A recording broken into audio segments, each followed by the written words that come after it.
수급 포인트 알아보는 시간입니다. SK증권 영업부의 김우식 차장입니다. 안녕하세요. 네, 안녕하십니까. 네, 먼저 오늘의 수급 포인트 자세하게 짚어주시죠. 요즘 야구 열기 뜨겁죠. 오늘 수급 포인트는 구원 투수로 가겠습니다. 금방 감 잡으실 겁니다. 얘기 많이 나왔던 연기금이 되겠는데요. 최근에 우리 시장 1900포인트 초반 정도에서 어떤 하반 경직에 대한 어떤 믿음이 강해지고 있는데, 수급적인 요인을 본다 그러면 외국인들 손을 놓고 있지만은 4일 연속입니다. 지금 4일 연속 펀드로 돈이 들어오고 있어요. 참 반갑긴 한데 금액이 너무 좀 뜨뜻미지근합니다. 뭐 200억, 400억 그러고 있어요. 어쨌든 4일 연속 1950포인트 아래에서는 돈이 들어온다는 것을 4일 연속 우리가 확인을 했다. 자, 그게 중요하겠고, 그리고 또 하나의 수급 포인트는 역시 연기금이죠. 순수하게 이 시장을 지금 사고 있는 것은 연기금밖에 없는 것 같습니다. 할당량이 있으니까, 목표량이 있으니까 채워나가는 것 같습니다, 분명히. 돈이 이제 펀드로 본다 그러면 돈이 들어온다는 것, 그것은 어떤 것을 산다기보다도 더 안 팔 것 같다, 덜 팔 것 같다는 어떤 안도감이 있는 것이고요. 연기금은 역시 어떤 목표량을 채워나갈 것 같다. 자, 그 기대감이 지금 유효한 겁니다. 연기금 잘하고 있어요, 지금. 우리의 미래가 담보로 되어 있는 것이기 때문에 잘해야 되겠죠, 물론. 잘하고 있습니다. 한번 연기금에 한 수 배워보자는 거죠. 어떤 종목을 사고 있는가를 좀 보면 특징이 있는데, 연기금 매수 상위 한 주간, 연기금이 어떤 종목을 사고 있는지 그림을 통해서 보시면서 한 수를 한번 배워보겠습니다. 무엇을 사고 있는지. 연기금이 최근 일주일 동안 사고 있는 상위 랭킹 10 종목을 보니까, 고기가 끄떡끄떡해질 수 있을 겁니다. 삼성전자 탑으로 사고 있고요. 이거는 안 살 수가 없죠. 무조건 사야 됩니다. LG전자가 들어가 있던 게 상당히 특징적이고, LG디스플레이가 있습니다.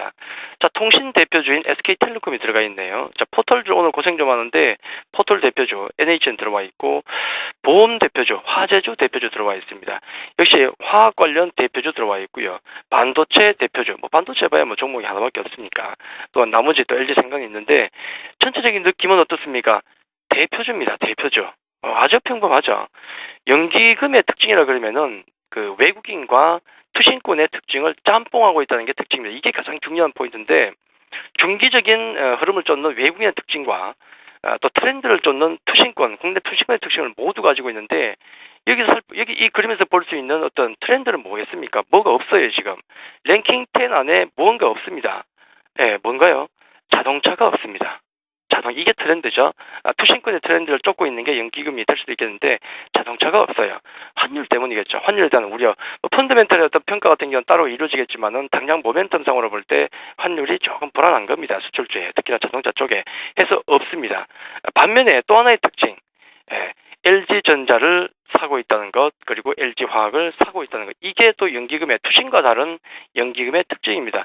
연기금은 사서 기다릴 수 있어요. 투신권은 당장 성과를 내야 되지만은 연기금은 사서 기다릴 수가 있습니다. LG전자는 지금 요즘 보면은 투신권도 같이 사고 있지만은, LG화학을 보더라도 연기금만 사고 있는 거죠. 지금 현재로 볼 때는. 자, 그런 것은 당장의 성과가 아니라도 나는 사서 기다릴 수 있다. 이게 바로 외국인의 특징입니다. 해서 연기금의 매매 포인트라는 것은 결국은 특장점, 외국인과 투신권의 특장점을 모두 가지고 있는 거죠. 최근에 어떤 테마주들이 많이 늘뜁니다. 굉장히 많이 움직이는데, 그거 쫓아가시는 것도 나쁘지 않습니다. 수익률 제고해서 쫓아다니는 것도 괜찮을 것 같지만은, 외국인과 투신의 특장점을 모두 가지고 있는 연기금, 이들이 매수한 종목 같은 경우 상당히 평범해 보입니다만은, 나중에 우리가 돌아보게 되면은 그게 역시 정답이었구나, 평범함 속에 비범함이 있다 그러지 않습니까? 해서 매매가 상당히 어렵고 그런 분들 같은 경우는 연기금이 사는 종목을 추려가지고 그들 종목이 밀릴 때 담아두시면은 나중에 돌아보시면은 그게 정답이었구나라고 느낄 겁니다. 해서 너무 테마주를 쫓지 마시고 힘들수록 정석 플레이 하는 게 맞지 않을까, 그 말씀을 꼭 드리도록 하겠습니다. 네. 앞서 말씀해 주신 것처럼 투신꾼의 매도도 좀 줄어들고 연기금의 매수세도 이어지면서 기관의 매수 최근에 지금 5거래일 연속 이어지고 있습니다. 반면에 외국인 여전히 뚜렷한 방향성은 보여주지 못하고 있는 상황인데요. 외국인과 기관의 매매 동향 묶어서 설명을 해주시죠.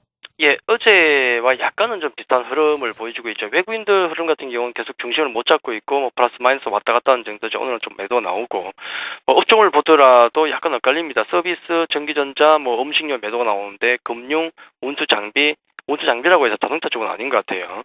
화학, 이런 종목을 매수를 하고 있는데, 매수 종목을 딱 보더라도 외국인 매수 종목을 보니까 신한지주가 있고, 삼성중공업, 대우조선해양이 있습니다.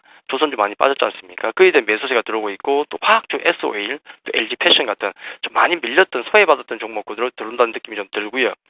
기관들 같은 경우는 투신권에 돈이 들어오고 있고 펀드로 돈이 들어오고 연기금이 할당량, 목표량을 채워 나가니까 수급이 그다지 나쁘지 않은데 적극적이지는 않습니다. 그게 문제죠. 4일 연속 펀드로 자금이 유입된다는 것이 중요하고 1950포인트를 넘어선 시점에서도 돈이 들어오는가 이게 체크를 해야 될 중요한 점입니다. 매도 거의 없고요. 업종별로 올 때 전기전자, 운수, 장비, 서비스 등등에서 매수가 들어오는데 매수 종목을 놓고 보니까 LG전자가 역시 보이고 있고 특징주죠.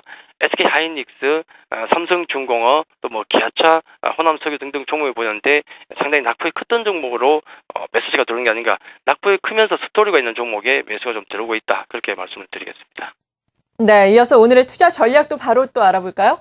예, 전략이 크게 바뀔 게 있겠습니까? 하루 만에 똑같고요. 실제 지금 코스닥 종목들 같은 경우는 분명히 매물 소화 과정이 진행되고 있어요. 이 과정 이후에 다시 움직일 것인데 그 이후에 가는 종목이 있고 못 가는 종목이 분명히 갈릴 겁니다. 해서 실적 우량 개별주는 압축이 필요하다 말씀을 좀 드렸던 거고요. 대형주들 낙폭 과대주 반등 구간 들어와 있습니다. 아마 일시 조금 더 나올 것 같고요. 중요한 것은 한 가지 더 추가한다 그러면은 이미 이제 우리가 4분기 실적 감안한 매매가 돼야 되거든요. 이미 지금 실적 시즌 들어왔기 때문에 3분기 실적 같은 경우는 살짝 무시하는 경향이 벌써 있습니다. 해서 지금은 3분기 실적이 아니라 조금 앞서가서 4분기 실적을 보시면서 매매를 하시는 게 좋지 않을까 그렇게 말씀드리겠습니다. 네, 4분기 실적까지 감안한 투자 전략이 필요하다라고 말씀해 주셨습니다. SK증권 영업부의 김우식 차장이었습니다. 감사합니다. 감사합니다.